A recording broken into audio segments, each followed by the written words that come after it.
Hello viewers, welcome to my channel tasty cook. আশা করছি আপনারা সকলে খুব ভালো আছেন। আজ আমি নিয়ে চলে এসেছি রেস্টুরেন্ট স্টাইলে এগ কারি রেসিপি নিয়ে। আর আপনি যদি আমার চ্যানেলে প্রথম হন তাহলে আমার চ্যানেলটি সাবস্ক্রাইব করবেন, আর যদি করে থাকেন অসংখ্য ধন্যবাদ। আর এই এগ কারি রেসিপিটি গরম গরম ভাত, রুটি, পরোটা সব কিছুর সঙ্গে কিন্তু খুব ভালো লাগবে।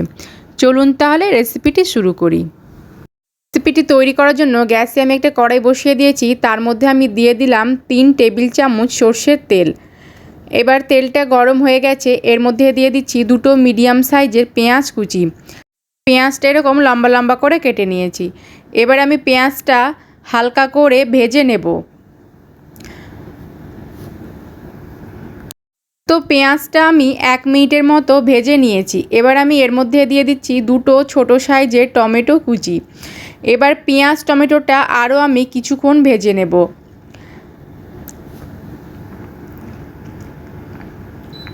তো পেঁয়াজ টমেটোটাও আমি কিছুক্ষণ ভেজে নিয়েছি। এবার আমি এর মধ্যে দিয়ে দিচ্ছি 1.5 ইঞ্চির মতো আদা কুচি আর 10 থেকে 12 কোয়া রসুন। এবার আমি আদা, রসুন, পেঁয়াজ, টমেটো আবারও আমি সমস্ত কিছু ভেজে নিচ্ছি। আর গ্যাসের ফ্লেম মিডিয়ামে হাই করে এই পেঁয়াজগুলোকে ভেজে নিচ্ছি। আর এগ কারিতে এরকম পেঁয়াজ মশলাটা ভেজে দিলে খেতে কিন্তু অনেকটাই স্বাদ বেড়ে যায়। তো পেঁয়াজটা আর টমেটোটা ভাজা হয়ে গেছে, টমেটোটা অনেকটাই নরমও হয়ে গেছে। এবার আমি এর মধ্যে অ্যাড করে দিচ্ছি 13 থেকে 14টা কাজু বাদাম আর 1 টেবিল চামচ চারমগজ। এবার আমি কাজু বাদাম আর চারমগজটাও একটু নাড়াচাড়া করে ভেজে নিচ্ছি।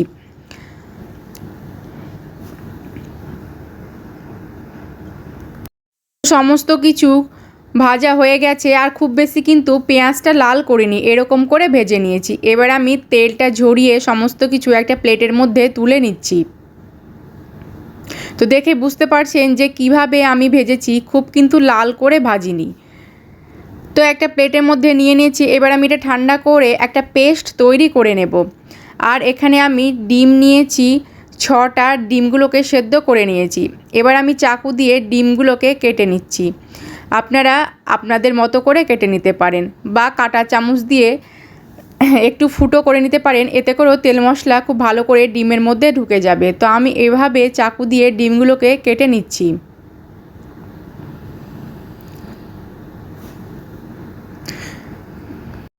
একইভাবে আমি সবগুলো ডিম কেটে নিয়েছি। এবার আমি এর মধ্যে দিয়ে দিলাম সামান্য পরিমাণ হলুদ গুঁড়ো আর সামান্য পরিমাণ লবণ। এবার লবণ হলুদটা ডিমের ওপরে খুব ভালো করে লাগিয়ে নেব। লবণ হলুদটা খুব ভালো করে মাখিয়ে নিয়েছি। এবার গ্যাসে যে পেঁয়াজ ভাজা তেলটা ছিল তার মধ্যে আর আমি কিছুটা তেল দিয়ে দিলাম। তেলটা গরম হয়ে গেছে। এবার আমি এক এক করে ডিমগুলোকে দিয়ে দিলাম আর ডিমগুলোকে ভেজে নেব। তো ডিমগুলোকে নাড়াচাড়া করে ভেজে নিচ্ছি।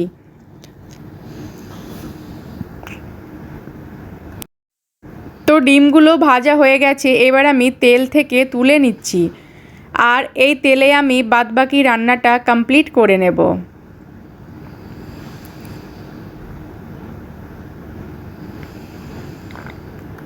এবার আমি এই তেলের মধ্যে দিয়ে দিচ্ছি কিছু গোটা গরম মশলা। দিয়ে দিলাম 4টা ছোটো এলাচ, 1 টুকরো দারচিনি আর 3টে লবঙ্গ। একটু তেলের মধ্যে গোটা গরম মশলাগুলোকে নাড়াচাড়া করে নিলাম। এবার আমি যে পেঁয়াজ, কাজু বাদাম, চারমগজ, টমেটো পেস্ট তৈরি করেছিলাম সেই পেস্টটা এর মধ্যে দিয়ে দিলাম। এবার আমি এই পেস্টটাকে 1 থেকে 1.5 মিনিট এভাবে নাড়াচাড়া করে মশলাটাকে কষে নিচ্ছি। আর গ্যাসের ফ্লেম মিডিয়াম টু লো করে এই মশলাটাকে কষে নেব। এরই মধ্যে আমি একটা শুকনো গুঁড়ো মশলার পেস্ট তৈরি করে নেব। তো এখানে আমি একটা বাটি নিয়েছি, তার মধ্যে নিয়ে নিচ্ছি 1/2 চামচ কাশ্মীরি লঙ্কা গুঁড়ো, এতে করে রঙটা খুব সুন্দর হবে। 1/2 চামচ গোটা জিরে গুঁড়ো, সামান্য একটু হলুদ গুঁড়ো, আর দিয়ে দিচ্ছি পরিমাণ মতো ঝাল। আর ঝালের পরিমাণটা আপনারা আপনাদের স্বাদ বুঝে দেবেন। আর দিয়ে দিলাম 1/2 চামচ ধনে গুঁড়ো, স্বাদ মতো লবণ। এবার আমি জল দিয়ে শুকনো মশলাগুলোকে গুলে নিচ্ছি। আপনারা চাইলে কড়াইয়ের মধ্যে মশলা কষানোর সময়ও দিয়ে দিতে পারেন, তবে আমি এভাবে পেস্ট তৈরি করে মশলাটা দিয়ে দেব। তো এইদিকে আমি 1.5 থেকে 2 মিনিটের মতো মশলাটা কষিয়ে নিয়েছি। এবার আমি এর মধ্যে দিয়ে দেব যে গুঁড়ো মশলাটা গুলে রেখেছিলাম সেই মশলাটা।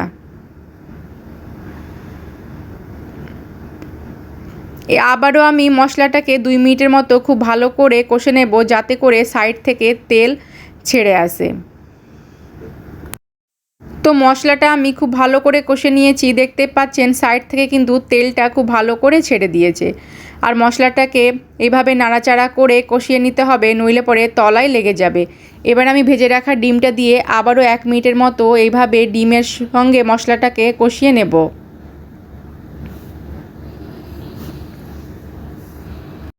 ডিমের সঙ্গে মশলাটা 1 থেকে 1.5 মিনিট খুব ভালো করে কষে নিয়েছি। এবার আমি যে মশলার বাটিতে পেঁয়াজটা মশলা করেছিলাম সেই বাটিটা ধুয়ে একটু জল দিয়ে দিলাম গ্রেভির জন্য। এবার খুব ভালো করে নাড়াচাড়া করে নিলাম।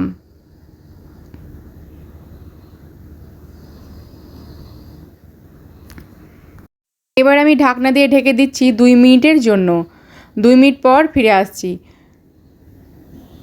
তো 2 মিনিট পর আমি ঢাকনাটা তুলে নিলাম। এবার খুব ভালো করে একবার নাড়াচাড়া করে নেব।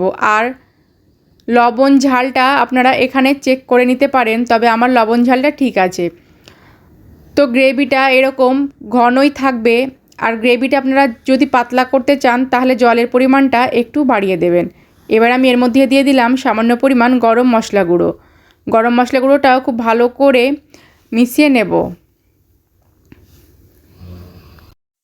তো এগ কারি রেসিপিটা আমার তৈরি হয়ে গেছে। এবার আমি গ্যাসটা বন্ধ করে দেব। আর রেসিপিটা যদি ভালো লাগে তাহলে অবশ্যই একটা লাইক করবেন আর কমেন্ট করে আমাকে জানাবেন। সকলে ভালো থাকবেন, সুস্থ থাকবেন। ধন্যবাদ।